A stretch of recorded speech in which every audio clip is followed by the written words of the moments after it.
Hey everybody, welcome back to my channel. My name is Chi Chi. If this is your first time coming to my video, hold on. If this is your first time coming to my channel, welcome. I make nursing, lifestyle, motherhood, and beauty type videos here on my channel. So if you guys are interested, then you guys should click the subscribe button and also make sure you like and comment down below. So this video today is so important because I've been getting a lot of requests to do this video, so I decided to finally do it. So as you guys can see in the title, I don't even know what I'm going to title it, but this is going to be an in-depth review of my accelerated Bachelor's of Science of Nursing program. I'm just for the purpose of this video, I'm not going to tell you guys where I went to school, but I will give you guys a rundown of each class and how it went, the pros and the cons, and how I think you should study for each class. Now, currently right now, I am 27 weeks pregnant. So my last full quarter while I was in nursing school, I was pregnant. So that's another story on its hand. If you guys haven't seen my med surg video, I will link it in the eye.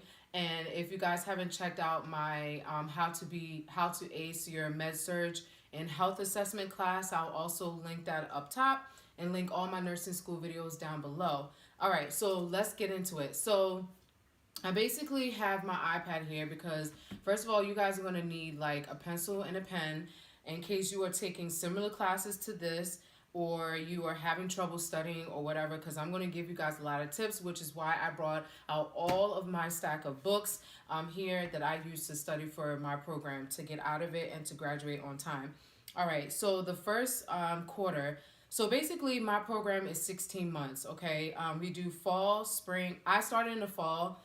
You can enter my program in the spring, but I started in the fall. So I started fall back in fall of 2017 and I just graduated December 2018.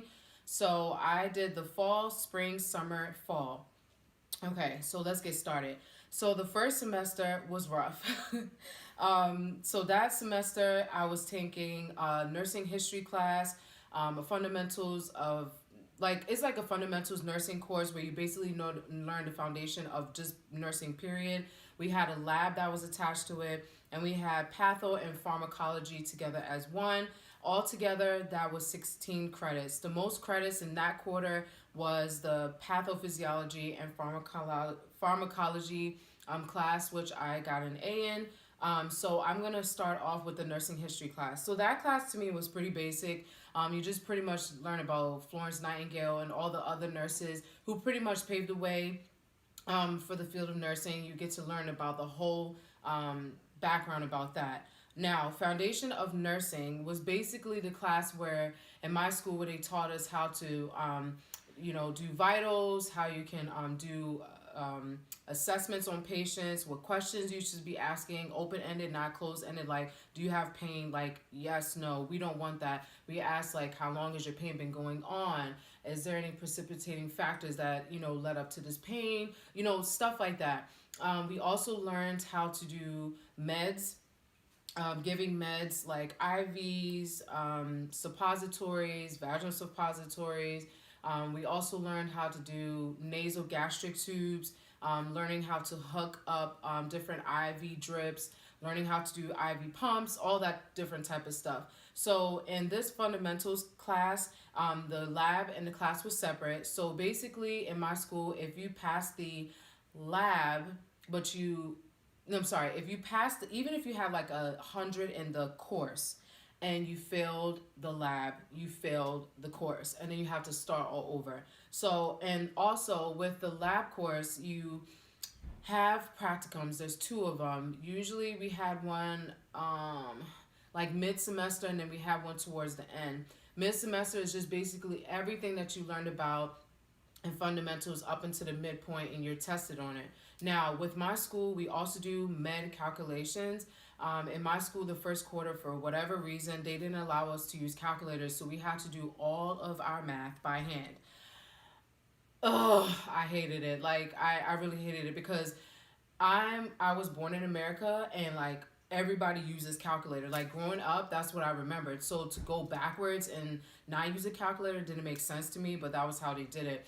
Now, there were a couple of people that were in my class that were foreign, that were foreigners. That means that they were from different countries and they came here to my program, and they struggled a bit because most of them told me that they learned, doing math by hand, so they never did the calculator. So it was easier for them. But then when second quarter came and we were able to use calculators and stuff like that, it was not a big deal. So that's another thing too. You learn how to do med calculations. Also, with fundamentals, it was a class. Our class schedule was basically Monday through Friday. You basically were in class almost 8 hours a day from 8:30 to 4. The labs were split up. So in order to study for that class, you basically reviewed all of your PowerPoint slides. You reviewed what was given on the review, if that was like a review day, like if the upperclassmen did it, or you did a review if you got the review sheet. And usually with my school, they don't give the review sheet literally until like 2 or 3 days before the exam, because they don't want people to just be studying from that and just memorizing and cramming. Sorry, I'm pregnant and I might get thirsty, so that's why I have oranges here. And if you're wondering, this is orange and lemon water. Don't ask me, it tastes good. Okay, moving on to patho and pharmacology. Now, you guys know I have posted on my Instagram about this class. So I'm going to show you guys what I started off with, and then I'll show you guys what I downgraded to. So this is my patho and pharm notebook, aka binder, that I use. I basically went through each class, wrote out all of my notes. I have tabs here for like quiz 1, quiz 2. I separated them. Sometimes I would print out my my PowerPoints that you guys can see here, and I would write my notes. Now, when I first started the program, I used to do it like this. I used to write all of my notes and put them in color code and highlight and all that different stuff. And let me tell you, it was too much. So the pros of this the pros of this class was the fact that I got to learn about pharmacology and pathophysiology. Now, some schools do separate it, which I think it makes it a little bit more harder. I feel like if you know the patho of how a drug works along with the drug, it makes it easier to kind of not like memorize it, but kind of put the whole picture together. So for that class, instead of doing that method, because it was so time consuming, mind you, I had still these other classes, I started typing up my notes and doing like note cards. What I did was, let me see if I can find an example. So what I did was, for each drug, I wrote out like the name of the drug. I wrote out like the pathophysiology, the indication. Oh, I can't find it. Oh, I don't think it's in this folder. I did it online. Yes, it was on Google Doc. So what I did was I just created like a tablet sheet, and I just, put the name of the drug, the pharm class, therapeutic class, wrote what it was used for, the indication, pretty much the adverse effects, nursing implications, patient information, any contraindications. So I made like a flow chart for each drug. That was the best way to study for that class, along with not studying from the textbook. In my opinion, it was better for me to study from the PowerPoint. So that was how I passed for that class. Now, the final we took each class was 25% of our final grade. And the only way that you can pass that class was my school, they gave us like a review sheet of the possible drugs that could be on there. And I just brought out all those sheets that I did for every drug class, and I wrote them out, and I kind of just had them out, and I just kept reviewing. Okay, so that's that. That was first quarter. Second quarter, which was in the spring, and we did get a Christmas break, which was like 2 weeks. Second quarter was health assessment. That's when we started MedSurg 1, and we have scholarly inquiry. Now, if you know about scholarly inquiry, which is like a research class, they might call it nursing research or a capstone or something along those lines. Any research class that you have in nursing school, it is important. You guys need to pick up this book. This book is the APA manual. It's the 6th edition. As you guys can see, I have this book. I've highlighted in this book, and I've also tabbed this book. of an important page, because let me tell you, when you write papers in bachelor's level or even graduate level work, you have to cite everything, and everything has to be in APA format. So there's a page 177, which basically tells you how to cite everything. The book just goes through everything. This book is a must. If you're in nursing school, you must have some sort of APA book, because my teachers were not only crazy about this book, but they will take off a lot of points, even if your paper was good, if you didn't have good format. Okay, so that's for the research class.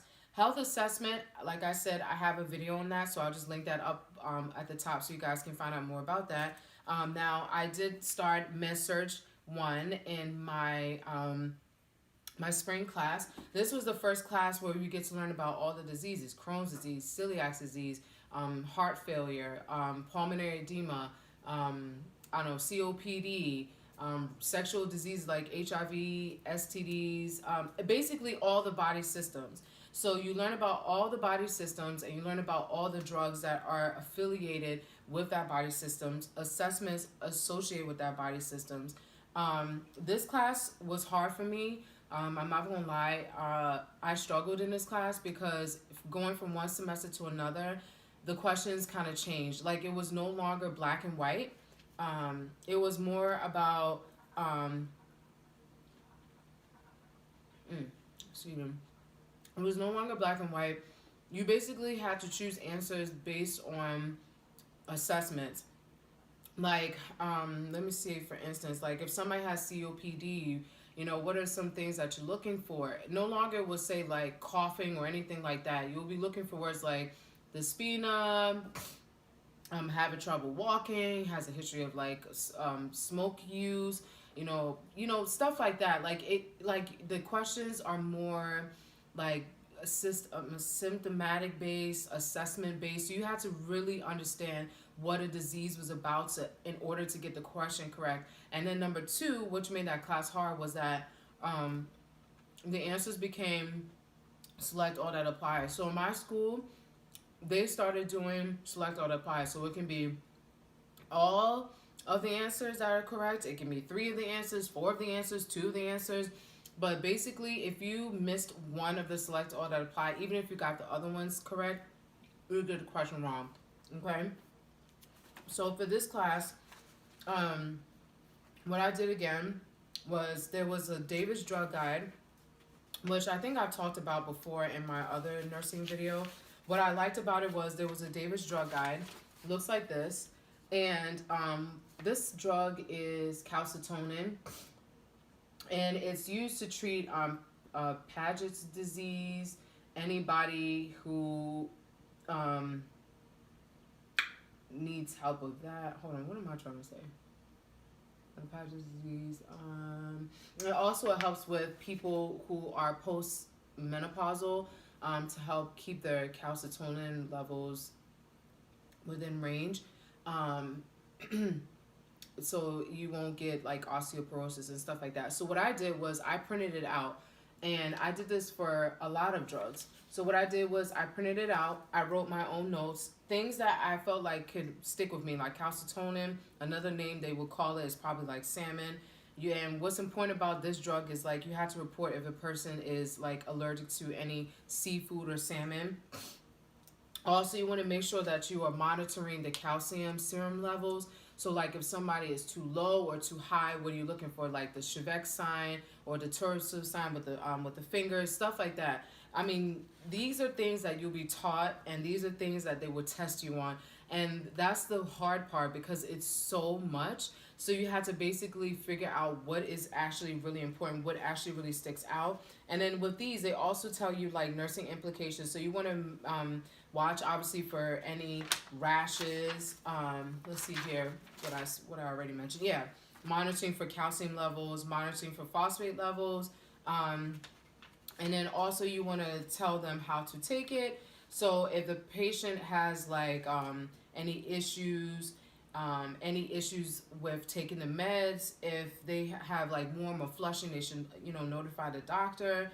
And it tells you different ways that you can take the meds, and sometimes they will actually put like prices, but I never tell patients that, because that stuff usually depends on like your insurance and stuff like that. And then also for this class, I thought it was really important because around this time I was thinking of health assessment. So I also printed out this diagram here, and what it is, it just goes through the head, face, the abdomen, the feet, so the front and the back, what you'll be looking for. So stuff that applies to a disease is things that you would use like this health assessment to assess your patients.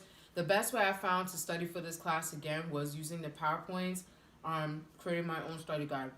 So I'm going to show you guys an example of a study guide that I created. I had to go way back.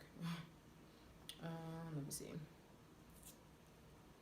All right, so we're going to do cardiovascular. I love the cardiovascular system, and that, like, I always did well on those exams. So it's loading. So my key thing is, if you're a student, I would highly advise that you get a Google Doc account and a Google Slides. Let me tell you why. My first semester, my computer broke and it crashed, and I lost all of my notes, all of my diagrams that I had saved on my laptop and stuff like that. So after that, I couldn't get a laptop quick enough, and this was like literally a week before finals. So you can only imagine like the stress that I was under.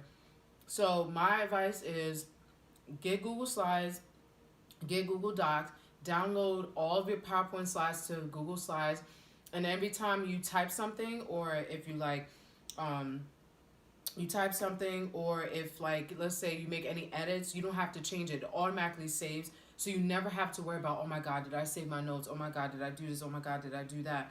So